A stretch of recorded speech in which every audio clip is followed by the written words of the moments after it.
माँ जब बेटी को विदा करती है तो क्या क्या सीख देकर बेटी को भेज रही है। जिस सीख के बदौलत बेटी का जीवन दिव्य होगा, सुंदर होगा, जिस सीख के बदौलत बेटी का नाम वहां पर उनका नाम का गुणगान किया जाएगा। माँ कहती है, मानिए दुलारी मेरा कहना, इस भांति रहना जाके ससुराल में।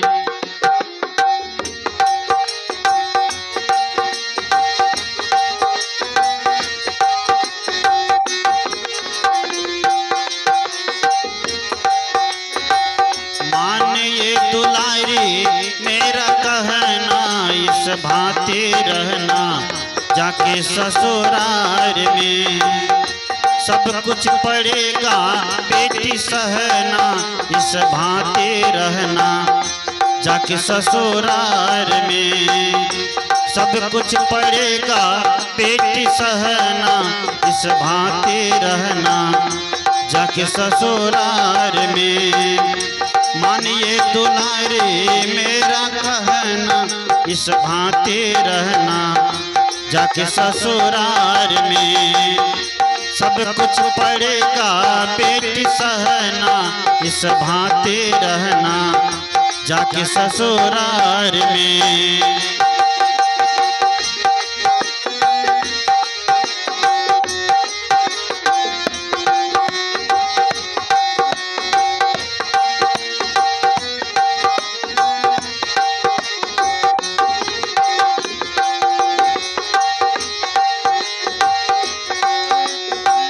माता के समान अपने सासू जी को मानना, पिता के समान अपने ससुर जी को जानना। माता के समान अपने सासू जी को मानना, पिता के समान अपने ससुर जी को जानना। देवरानी से प्यार करना, जेठानी को आदर देना। देवरानी से प्यार करना, इन्हीं को समझना अपनी बहना, और कुछ ना कहना जाके ससुराल में।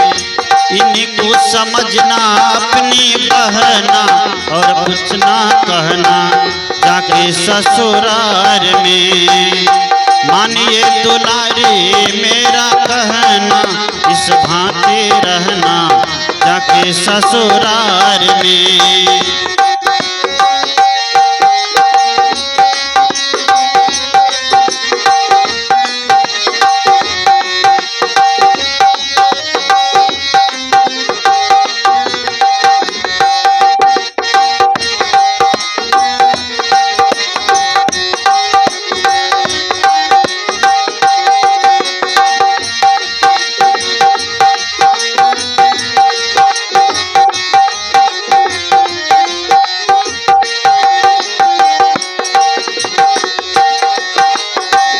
कभी कभी सासू तेरी कड़वे बोल बोलेगी, कभी कभी सासू तेरी कड़वे बोल बोलेगी। मार मार ताने तेरे हृदय को बिछोलेगी। कभी कभी सासू तेरे कड़वे बोल बोलेगी। मार मार ताने तेरे हृदय को बिछोलेगी। कुछ नहीं बोलना बेटी, मुँह नहीं खोलना बेटी। कुछ नहीं बोलना बेटी, मुँह नहीं खोलना बेटी। नीचे को झुका के रखियो नैना, और कुछ ना कहना जाके ससुराल में। नीचे को झुका के रखियो नैना, और कुछ ना कहना जाके ससुराल में। मानिए दुलारी मेरा कहना, इस भांति रहना जाके ससुराल में।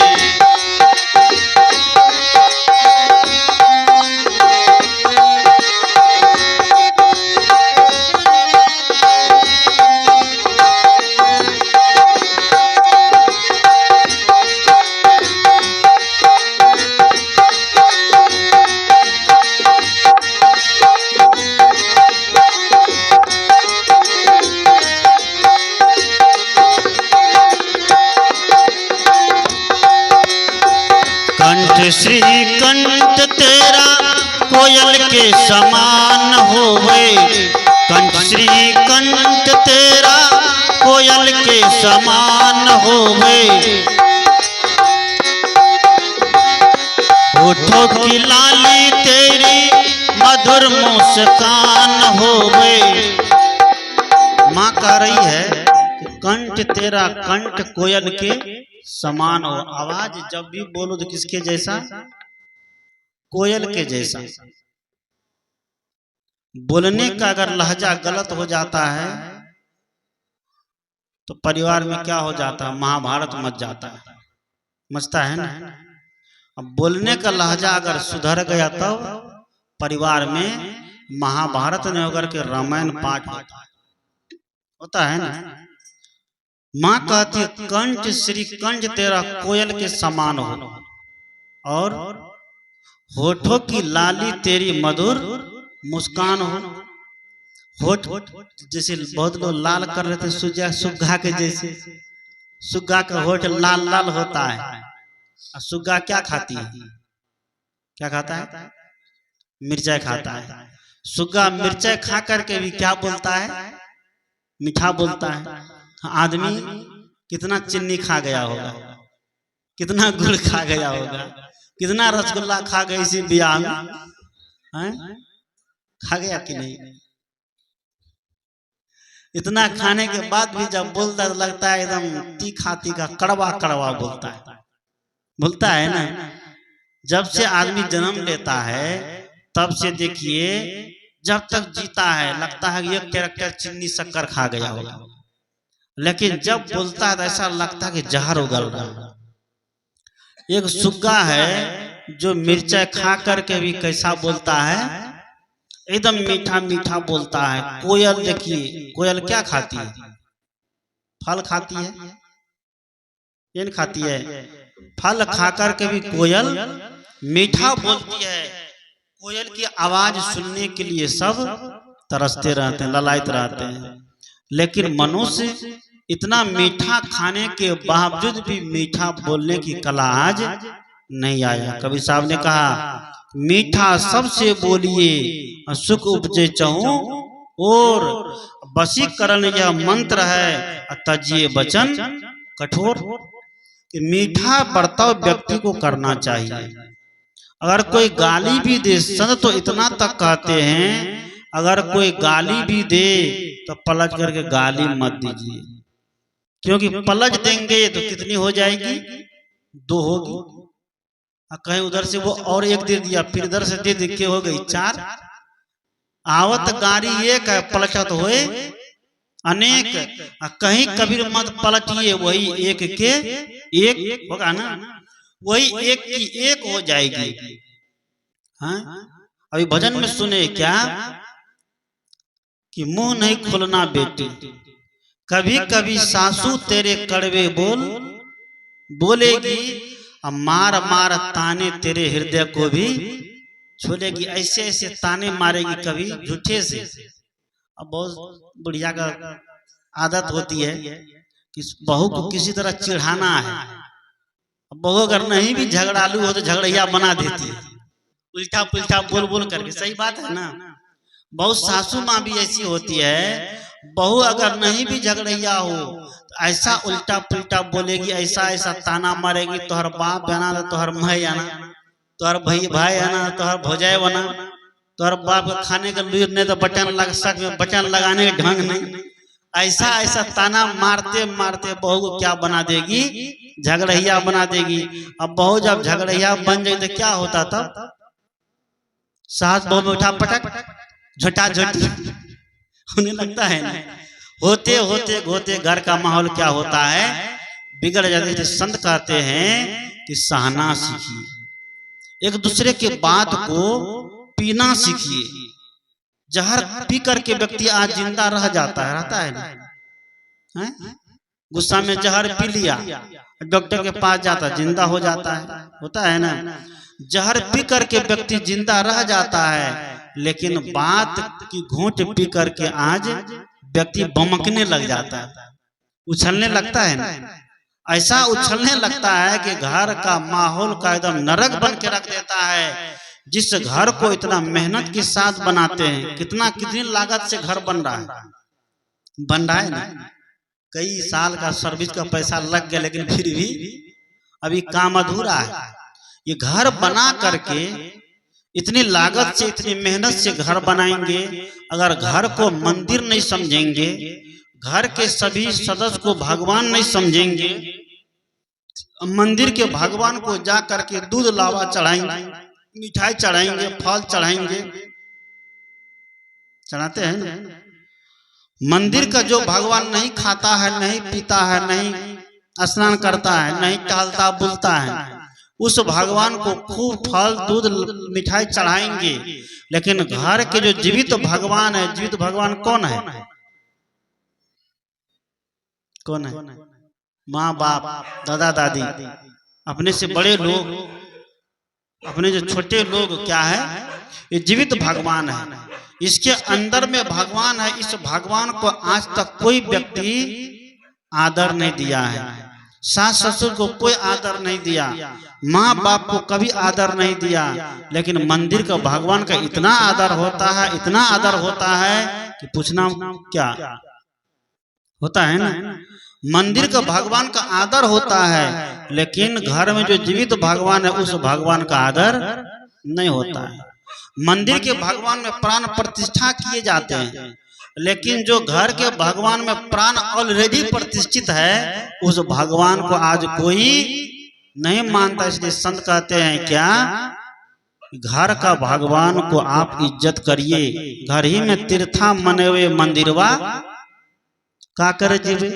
और सास मोरा कौन चीज? झगड़ैया। सास मोरा पार्वती और ससुर महादेवा, और स्वामी के ईश्वर बने हुए मंदिरवा का करे जीवे। ये सीख दिए गए हैं। स्वामी को ईश्वर बनाएंगे, पति को परमेश्वर मानेंगे, तो पति को भी परमेश्वर बन करके रहना पड़ेगा। ऐसे थोड़े मान लेंगे है? पति भी परमेश्वर जैसा बन के रहेगा तब ना। पत्नी बनी हुई है परमेश्वरी, और पति जाता है एक बोतल चढ़ा के आता है रात में। जब आता है तो कभी इधर ध्यान, कभी उधर झनमना, कभी इसको पीटो, कभी उसको मारो, कभी बच्चा को तंग करो, कभी उसको ये करो, कभी उसको गाली दो, तो परमेश्वर हो जाएगा क्या? वो परमेश्वर नहीं हो सकता है। पति परमेश्वर तब होता है कि जब हम पति बनकर रहेंगे, तब हम परमेश्वर है। अगर पति बनकर नहीं रहेंगे तो परमेश्वरी जो है फिर वो भी क्या बन जाएगी? दुर्गा बन जाएगी। और दुर्गा बन के जिस दिन हाथ में त्रिशूल उठा लिया, उस दिन पति सबको भागते भागते दंशन हो जाएगा। इसलिए सदगुरु कहते हैं कि पति को परमेश्वर बन के रहना चाहिए। खाली पत्नी के ऊपर थोपते न रहे कि नहीं हम तो परमेश्वर है, हम चाहे जैसा करे, हम चाहे जो करे, तुम्हारे ऊपर हम शासन करेंगे। तुम अगर फोन से कहीं बात कर ली तो उसका हम 1000 बार कॉल डिटेल निकालते रहेंगे, लेकिन हम बात करेंगे तो उसके लिए कोई नियम नहीं लागू है। ऐसा चलेगा? नहीं चलेगा। इसीलिए सदगुरु कहते हैं क्या, एक दूसरे की बात को सहना सीखे। कैसे?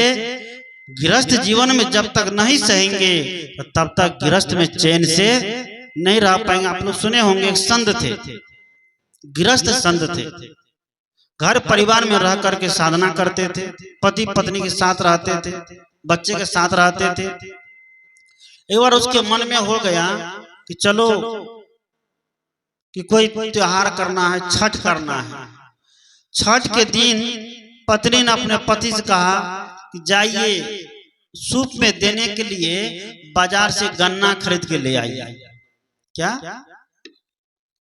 गन्ना खरीद के ले आइए।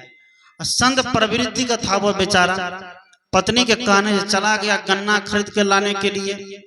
मार्केट से गन्ना खरीद करके उधर से लौटा तो रास्ते में जानते हैं ना, बच्चे सब मांगने लगे, बाबा जी गन्ना दीजिए, गन्ना दीजिए। गन्ना मतलब केतारी।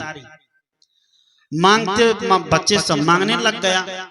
वो महात्मा जी ने क्या किया, वो बांटना चालू कर दिया। सोचा बच्चा है मांग रहा है, इसको नहीं देंगे और सूप में दे करके कौन भगवान को चढ़ाने जाएगी, भगवान तो खाता भी नहीं है, उसको लाकर फिर हम ही लोग खाएंगे।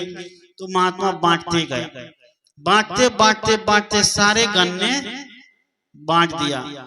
सारे गन्ने बांट देने के बाद एक गन्ना लेकर के घर पहुंचा। एक गन्ना लेकर जब घर पहुंचा तो उसकी पत्नी गुस्सा के मारे इतना आंख लाल पीला कर रही थी, क्रोध के मारे उनका एकदम शरीर का क्षेत्रफल बढ़ते जा रहा था। इतना क्रोध आया कि गन्ना लेकर के पति के हाथ से दिया, 2 गन्ना ऊपर से 2 गन्ना दिया तो गन्ना गया टूट, गन्ना टूट गया। गन्ना जब टूट गया तो उसका पति का देखो गन्ना एक था, क्या था, गन्ना एक था, अब 2 हो गया है, एक तुम खा लो एक हम खा लेते हैं। वो कुछ उसको उत्तर नहीं दिया। पत्नी एक लाठी मारी तो पति को भी मारना चाहिए। आजकल का पति देगा वरहा उठा, जब मकैया डगाने लगेगा देगा पकड़ साफ कर देगा ना। लेकिन उस पति को देखिए, संत स्वभाव प्रवृत्ति का बेचारा, जब उसकी पत्नी ने गन्ना से मारा, गन्ना टूट गया तो उत्तर देता है, देखो प्रिय, पहले तो एक था, हम 2 थे, लेकिन अब गन्ना भी 2 हो गया है, एक भाग तुम खा ले एक भाग हम खा लेते। झगड़ा होगा, वहां विवाद बढ़ेगा, कलह बढ़ेगा, नहीं बढ़ेगा। सदगुरु कहते हैं हम कलह बढ़ाते हैं जान करके, एक छोटी छोटी बातों को हम सहन नहीं कर पाते हैं, छोटी छोटी बातों की ऐसी गांठ बांध लेते हैं कि जीवन भर उसको भुलाए नहीं बोलते हैं। इसलिए संत कहते हैं कि कंठ श्री कंठ तेरा कोयल के समान हो, होठों की लाली तेरी मधुर मुस्कान हो। होठ की जो पहचान क्या है, इस पर केवल लाली लगा देने से नहीं, इनसे सुंदर बात निकले, इनसे सुंदर व्यवहार निकले। यह एक प्रतीक है। शरीर में श्रृंगार करते हैं सभी जगह, तो श्रृंगार करना एक प्रतीक है। हमारे ऋषि मुनि जो श्रृंगार की प्रथा निकाले हैं, 16 तरह का श्रृंगार।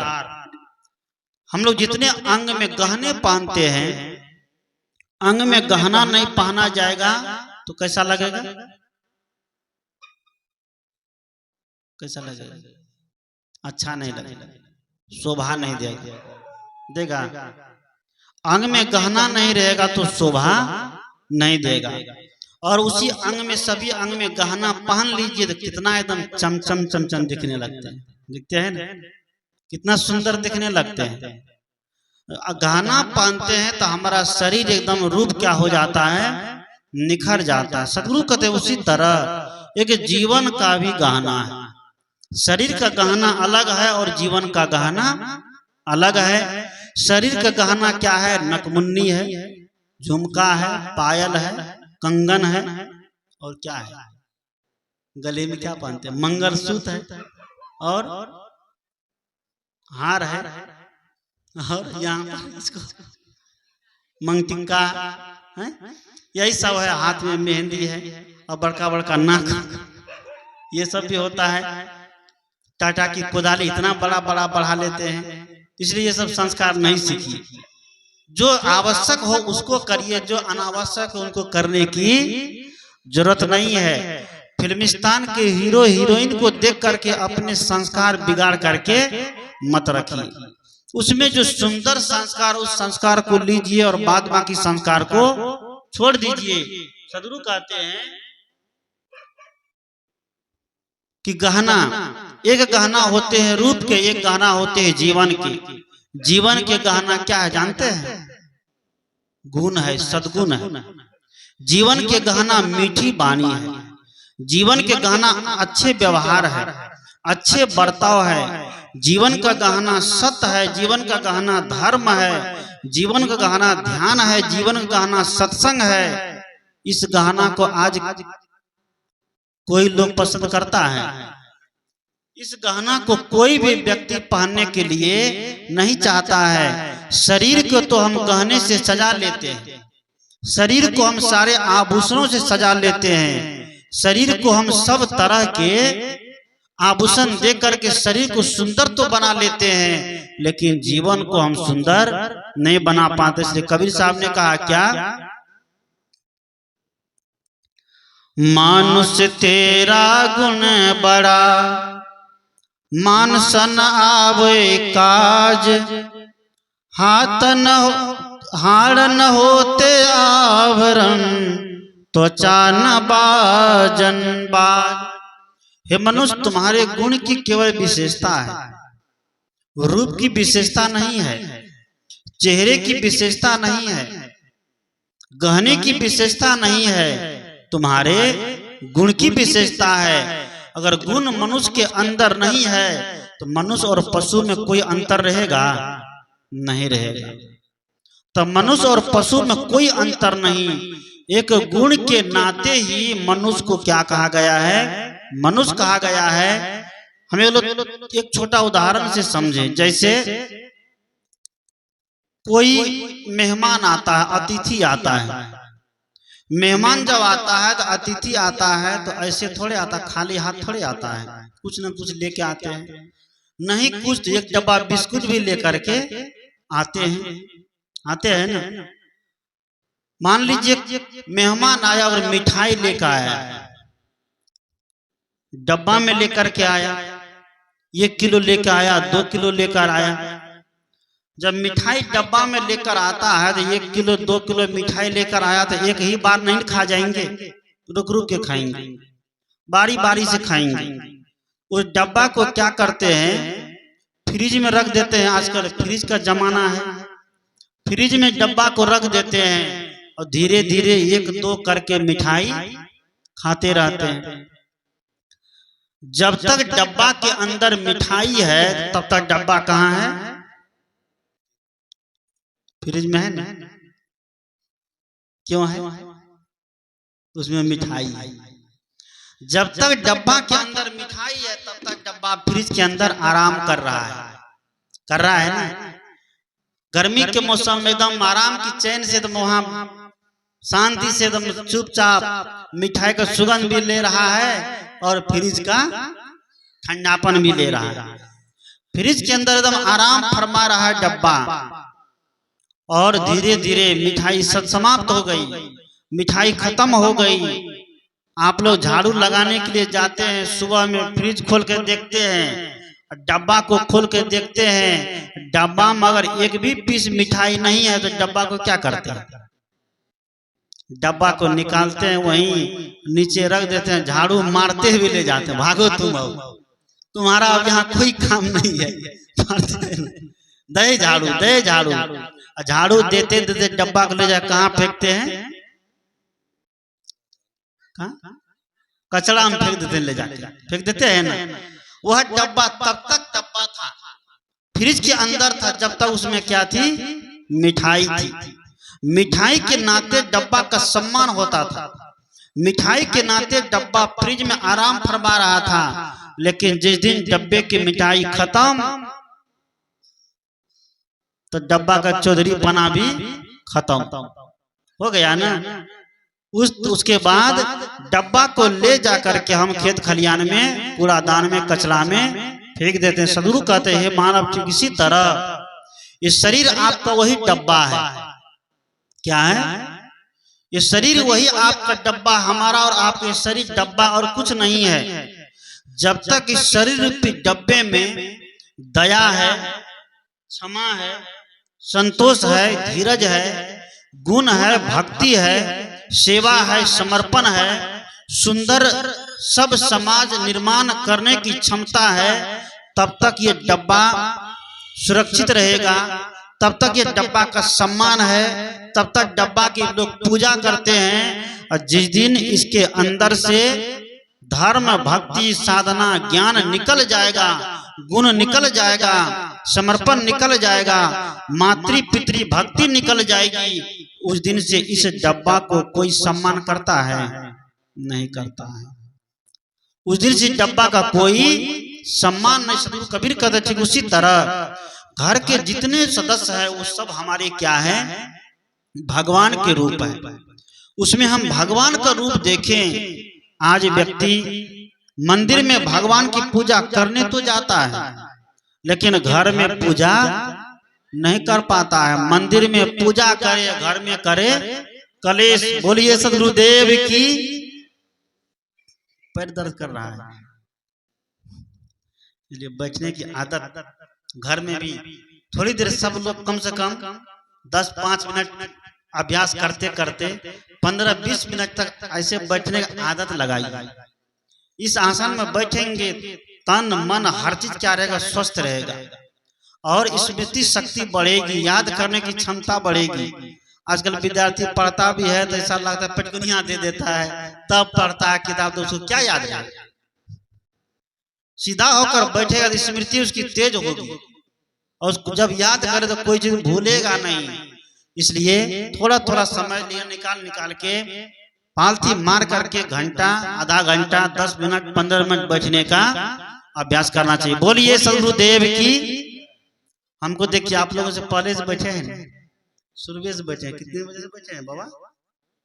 6 बजे से ही बैठे हैं और 9 बजने जा रहा है। 15 से 18 मिनट लेट है। 18 मिनट में बात को खत्म करके आरती लगा दूंगा। इसलिए बोलिए सदगुरुदेव की जय। मैं क्या कह रहा था, क्या बोल रहे थे?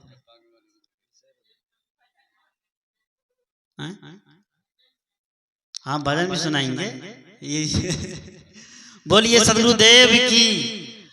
इस शरीर रूपी डब्बा घर के देवी देवता, असली जो देवी देवता है उसको भगवान नहीं मानता, लेकिन मंदिर के देवी देवता को देवता मानता। इसलिए संत ने कहा कि मंदिर में पूजा करे, घर में करे कलेश। और माँ बाप तो बोझा लगे, पत्थर लगे गणेश। मंदिर में पूजा करते हैं, घर में आके झगड़ा करता है। मंदिर में जाके दूध चढ़ाता है, फल चढ़ाता है। मुर्दा भगवान को दूध फल चढ़ता है और जिंदा भगवान जब उधर से घूमता है तो अमलेट खा कर आता है, सिगरेट खा पी करके आता है, दारू पी करके आता है। जिसमें फल चढ़ाना चाहिए, जिसमें मिठाई चढ़ाना चाहिए, जिसमें काजू किशमिश पनीर चढ़ाना चाहिए, उसमें क्या चढ़ाया जा रहा है? दारू, सिगरेट, गांजा, भांग, मांस, मछली, अंडा, ये सब चढ़ाया जा रहा है। तो सदगुरु कहते हैं कलेश करना हुआ ना है? मंदिर में पूजा करे, घर में करे कलेश। माँ बाप बोझा लगे, पत्थर लगे गणेश। ये गणेश पत्थर को गणेश बना के पूजता है ना।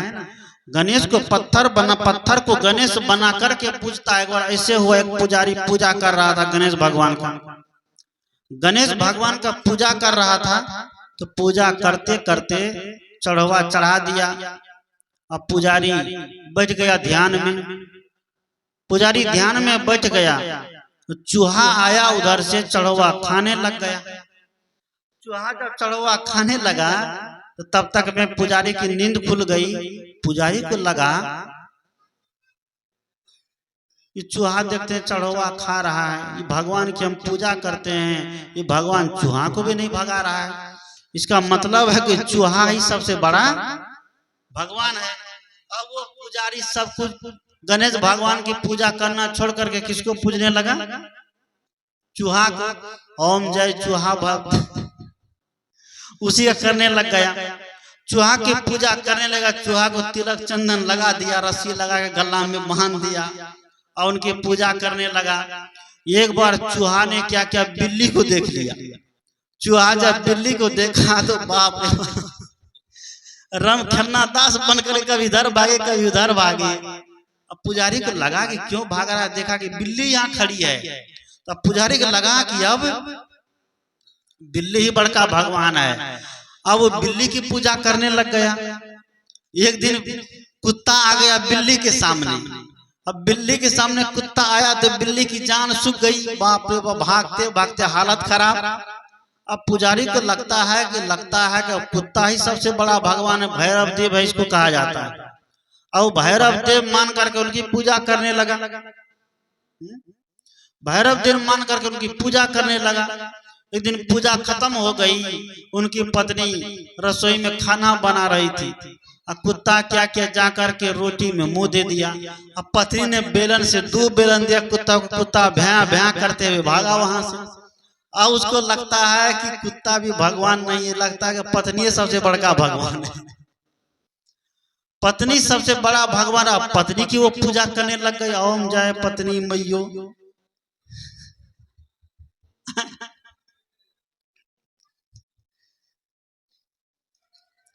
अब पत्नी की पूजा करने लग गया। एक दिन पता नहीं पूजा करते समय पत्नी अटर पटर बोल दी और भूल गया कि पत्नी है, इसको हम भगवान माने, इसकी हम पूजा करते हैं। पत्नी जब अटर पटर बोल दी तो पत्नी को 2-4 डंडा धरा दिया। पत्नी को 2-4 डंडा धरा के जब मन शांत हुआ तब सोचता है हम पत्नी की पूजा कर रहे थे, हम उसको मार भी दिए, इसका मतलब है कि हम उससे बड़े हैं। तब उसको बोध हुआ कि नहीं, कि बाहरी भगवान की पूजा करने से शांति नहीं मिलेगी, अपने अंतर के भगवान को समझना पड़ेगा। अंतर के भगवान समझ में कब आएगा? हमारे उपनिषद के ऋषि ने कहा क्या कि सत्येन लभ्येस तपसा येष आत्मा सम्यक् ज्ञानेन ब्रह्मचर्य नित्यम अंत शरीरे हि शुभ्रो यम पश्यन्ति यतय क्षीण दोषा। 4 सूत्र दिए हमारे उपनिषद के ऋषि क्या कि अपने आत्म साक्षात्कार के लिए, अपने अंदर के भगवान को जानने के लिए 4 सूत्र क्या देते हैं कि जीवन में सत्य होना चाहिए। आज सत्य कोई बोलना चाहता है, कहता है जब तक झूठ नहीं बोलेंगे ना तब तक कोई काम नहीं होता है। जबकि झूठ बोल करके और ज्यादा काम क्या हो जाता है, बिगड़ जाता है।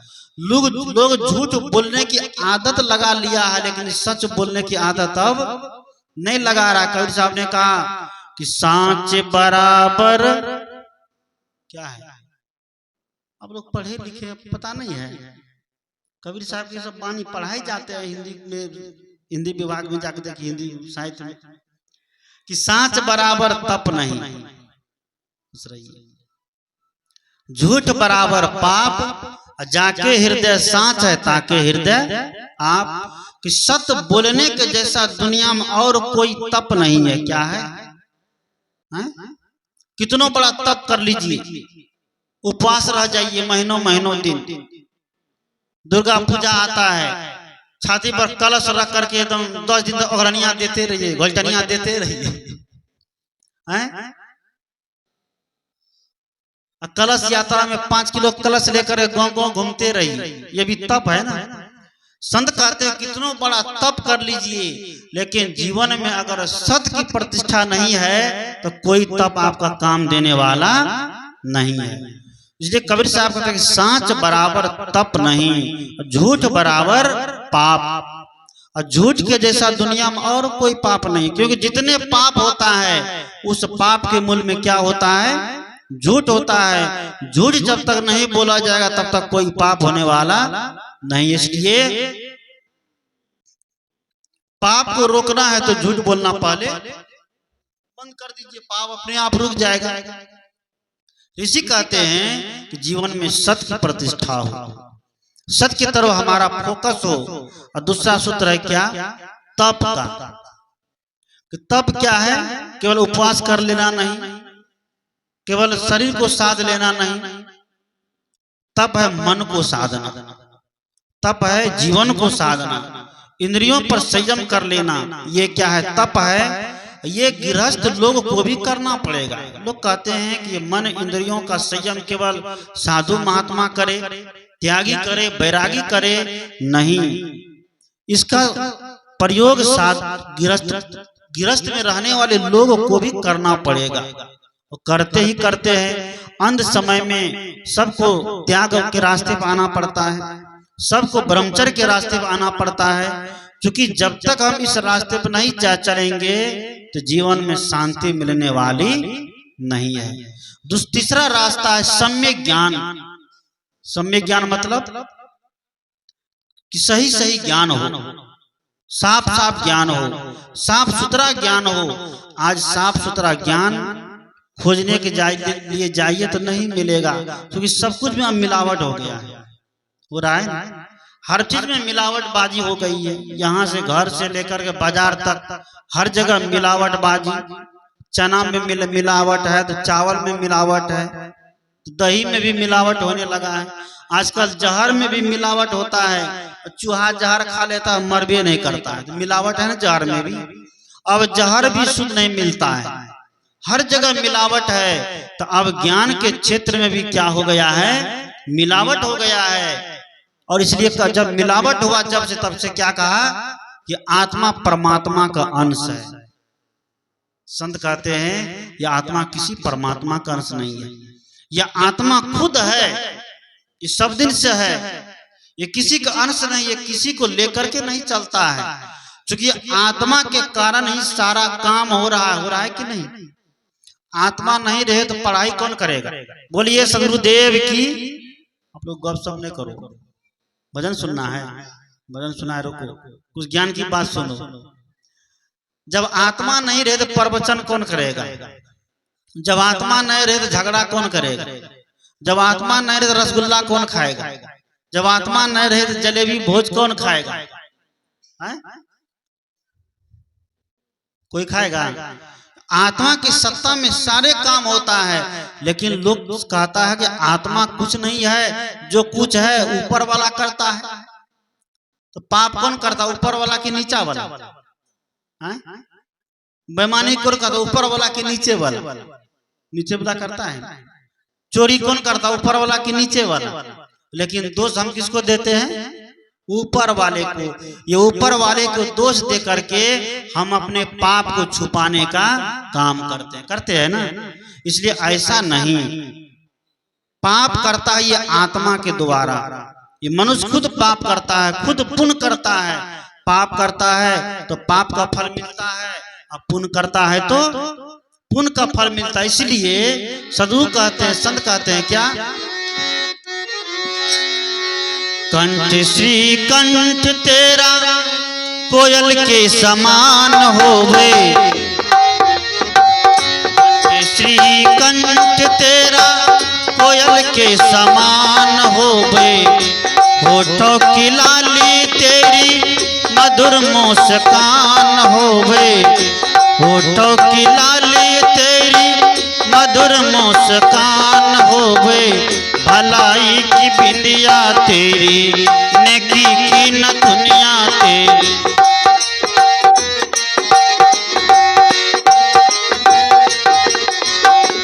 भलाई की बिंदिया तेरी, नेकी की नथुनिया तेरी, भलाई की बिंदिया तेरी, नेकी की नथुनिया तेरी। लज्जा हो तेरा, भलाई की बिंदिया तेरी, नेकी की नथुनिया तेरी। लज्जा हो बेटी तेरा गहना, इस भांति रहना जाके ससुराल में। मानिए दुलारी मेरा कहना, इस भांति रहना जाके ससुराल में। मानिए दुलारी मेरा कहना, इस भांति रहना जाके ससुराल में।